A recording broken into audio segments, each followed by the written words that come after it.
Je sais que je suis vieille. Je sais que j'ai de l'âge. Voilà, j'ai des années.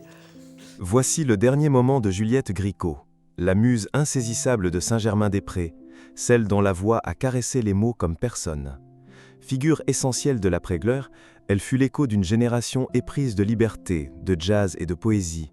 Sartre disait d'elle « Elle a 1 million de poèmes dans les yeux ». Elle ne chantait pas, elle incarnait chaque syllabe, chaque silence. Le 23 septembre 2020, dans la lumière tamisée de Ramatuelle, la dernière note de sa vie s'est éteinte, discrète, comme un soupir. Mais son souffle, lui, continue de vibrer dans les âmes. Juliette Gréco voit le jour le 7 février 1927 à Montpellier, dans une France encore marquée par les cicatrices de la Grande Guerre. Très tôt séparée de ses parents, elle grandit auprès de sa grand-mère à Bordeaux, puis à Paris, dans une enfance ballottée entre rigueur et solitude.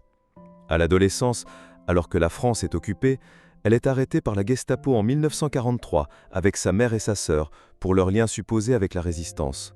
Emprisonnée à la prison de Fresnes, elle en sort profondément changée, marquée à jamais par l'absurdité de la violence. Après la guerre, elle trouve refuge dans le quartier bouillonnant de Saint-Germain-des-Prés. C'est là qu'elle devient la muse des existentialistes. Jean-Paul Sartre, Boris Vian, Albert Camus, tous voient en elle une incarnation vivante de leur pensée. Elle débute sur les planches et dans les caves parisiennes, où sa voix grave et son regard intense captivent. En 1949, elle chante pour la première fois au cabaret Le Bœuf sur le Toit. Le public est conquis. Juliette Gréco ne chante pas vraiment, elle déclame, elle vibre, elle habite chaque mot. Les années 1950 et 1960 consacrent son talent. Elle enregistre des titres devenus cultes, « Je suis comme je suis »,« Les feuilles mortes »,« Déshabillez-moi » et collabore avec les plus grands auteurs, Jacques Prévert, Serge Gainsbourg, Guy Béard. Son timbre unique, sa diction théâtrale et son élégance sombre font d'elle une figure à part dans le paysage musical français. Parallèlement, elle mène une carrière au cinéma, apparaissant dans Orphée de Cocteau ou Bonjour Tristesse d'Otto Preminger. Sa vie privée est marquée par des amours passionnés. Sa liaison avec le trompettiste Miles Davis, dans une époque encore dominée par les préjugés raciaux, fut aussi intense qu'impossible. Elle enregistre ensuite l'acteur Michel Piccoli, puis trouve une stabilité affective auprès du pianiste Gérard Joannest, ancien collaborateur de Jacques Brel. Malgré les décennies, Gréco ne s'éteint jamais. Elle continue de se produire sur scène bien au-delà de ses 80 ans. En 2013, elle sort un dernier album, Gréco chante Brel, salué par la critique. Sa dernière tournée s'achève en 2015, à l'aube d'une maladie qui va peu à peu la contraindre au silence. À partir de 2016, Juliette Gréco entre dans une nouvelle phase de sa vie, marquée par le retrait et la fragilité.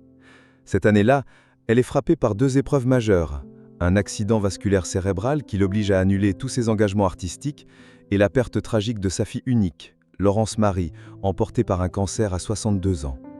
Ce double coup du sort la plonge dans un silence qu'elle accepte avec dignité, comme une fatalité poétique. Affaiblie, mais toujours digne, elle choisit de s'installer à Ramatuelle, un village paisible sur la Côte d'Azur, où elle peut contempler la mer et retrouver une certaine paix. Elle vit dans la discrétion, entourée de quelques amis proches et de souvenirs puissants.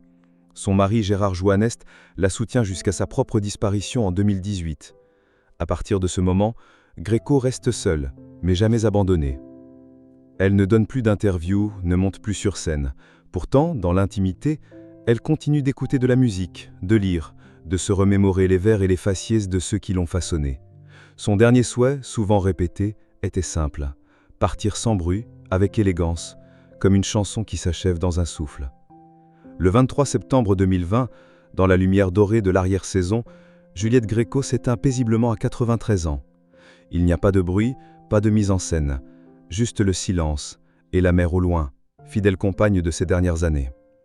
Elle ne laisse aucun message final, aucun discours d'adieu, seulement l'exemple d'une vie traversée avec intensité, lucidité et élégance. Aucune cérémonie officielle n'est organisée. Sa famille, respectant ses volontés, choisit de préserver l'intimité du moment. Les médias annoncent sobrement sa disparition, mais les hommages affluent de partout. Artistes, écrivains, anonymes, saluent la mémoire d'une femme qui avait su transformer chaque parole en émotion pure. Son dernier instant fut à l'image de sa vie, libre, poétique et profondément humain. Une dernière note suspendue qui ne s'éteint jamais vraiment. Juliette Gréco demeure, pour l'éternité, la voix indocile et mélancolique de la chanson française. Elle a offert aux mots une chair, une intensité, une vérité que peu d'artistes ont su atteindre.